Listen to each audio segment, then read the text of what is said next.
Bluey is a beautiful cartoon, but it shows a lot of darkness happening in the background of some episodes. And among all the sensitive themes the show deals with, we can spot which families aren't nearly as perfect as the main healers. Do you know which ones they are? If there's one family in Bluey that seems straight out of a reality show episode, it's Muffins. Stripe and Trixie just can't seem to speak the same language when it comes to raising their daughter. And chaos rules completely. In the episode Facey Talk, Muffin is in full meltdown mode, won't let socks play, and instead of the parents handling it together, they start a fight worthy of a soap opera finale. The scene gets so intense that Bandit, at a loss for what to do, asks Bluey to mute the call's microphone. That's right, the whole mess was happening live, and it doesn't stop there. In the sign, Trixie and Stripe are fighting again, this time during Frisky and Rad's wedding. Not even the romantic setting helps.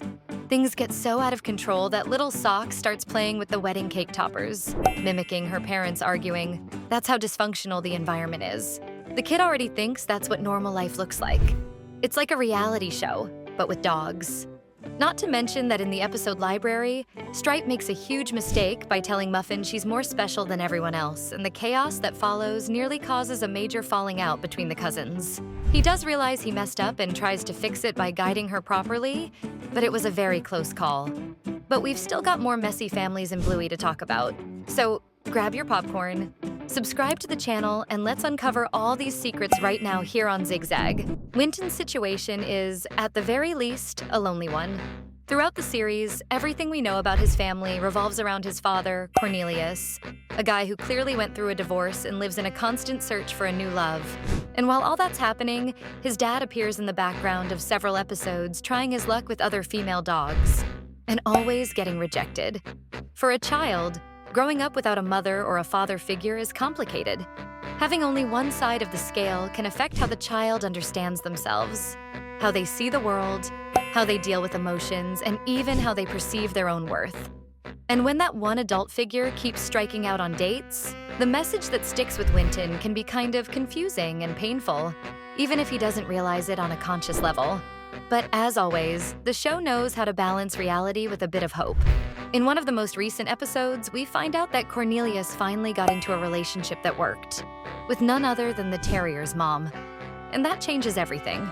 From a lonely and frustrated dad, he becomes part of the biggest family in the show. Now, Winton has a strong mother figure who keeps the household in line, because anyone who's seen the terriers in action knows this woman doesn't mess around. And he even gained 3 new brothers. In the end, what seemed like a sad story ended up becoming a touching turning point. And it shows that sometimes, even when everything feels a little off, things can still come together. Lucky's family might seem like just another loud and cheerful family, but the episode The Decider reveals something much more delicate behind all the goofing around. Pat, Lucky's dad, and Janelle, his mom, are in separate houses, one on each side of the fence, watching the final of an Australian football championship, each one rooting for a different team. They keep teasing each other from window to window in a sort of childish competition that seems like just a sports rivalry. But soon we realize there's something deeper going on. The subtext is clear. This rivalry becomes a metaphor for their separation, and the couple's son, sitting on the fence between the 2 houses, represents that child who doesn't know where to go, which parent to stay with, which side to root for. It's a subtle but very real portrait of how divorce can confuse a child's mind, placing them in the middle of a silent battle, having to pick a side without wanting to disappoint anyone. Even in lighthearted episodes, Bluey doesn't miss a chance to touch on real wounds with great care. Have you ever been in that situation? Feels like your parents are playing tug of war, and you're the rope, right? Then comment with the hashtag Decider so we can get to know you better. Judo's family is one of the most mysterious in Bluey. We know her mom, Wendy, quite well, always present, always exercising in the backyard, and almost always being pulled into some game by the girls. But Judo's dad? He's never shown up. The series never directly mentions where he is, but in several episodes, when Bluey asks about her friend, Wendy says she's not home, or that she's traveling. That suggests Judo probably spends part of her time with her dad, away from home. What's curious is that Wendy seems to have a lot of free time. She's home during the day, which implies her daughter really isn't around that often. This raises the possibility that Judo might split her routine between both parents' homes in a shared custody arrangement. There's no clear sign of conflict, which could mean the separation was amicable. But still, Growing up between two homes is something that leaves its mark. The physical absence of her father and the mother's solitary routine make this one of the most quietly complex families in the BLUEY universe. Will Wendy ever find her own Cornelius to complete her family? Or has she already given up on finding someone else and is fine just being with her daughter? Bandits' family also has its peculiarities, and none is more striking than Grandpa Bob's attitude.